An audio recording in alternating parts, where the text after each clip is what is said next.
अहम खबर आपके साथ शेयर करेंगे। वज़ीर-ए-आज़म इमरान खान और बरतानवी हम मनसब के दरमियान टेलीफोनिक राब्ता हुआ। वज़ीर-ए-आज़म का पाकिस्तान को सफरी पाबंदियों की रेड लिस्ट से निकालने के लिए बरतानवी वज़ीर-ए-आज़म पर नजरसानी के लिए जोर।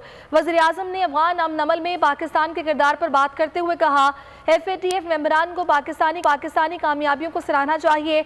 वज़ीर-ए-आज़म इमरान खान ने कहा कि पाकिस्तान अफगानिस्तान में अमन व अमान के लिए हिमायत जारी रखेगा।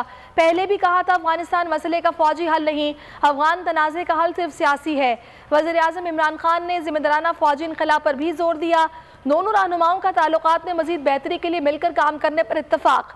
खित्ते और आलमी अमन के लिए मिलकर काम करने पर भी इत्तफ़ाक़ किया गया।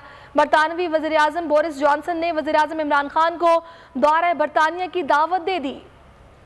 अहम खबर आपके साथ शेयर करेंगे। वज़ीर-ए-आज़म इमरान खान और बरतानवी हम मनसब के दरमियान टेलीफोनिक राब्ता हुआ। वज़ीर-ए-आज़म का पाकिस्तान को सफरी पाबंदियों की रेड लिस्ट से निकालने के लिए बरतानवी वज़ीर-ए-आज़म पर नजरसानी के लिए जोर।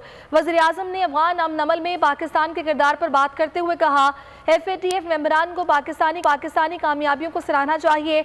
वज़ीर-ए-आज़म इमरान खान ने कहा कि पाकिस्तान अफगानिस्तान में अमन व अमान के लिए हिमायत जारी रखेगा।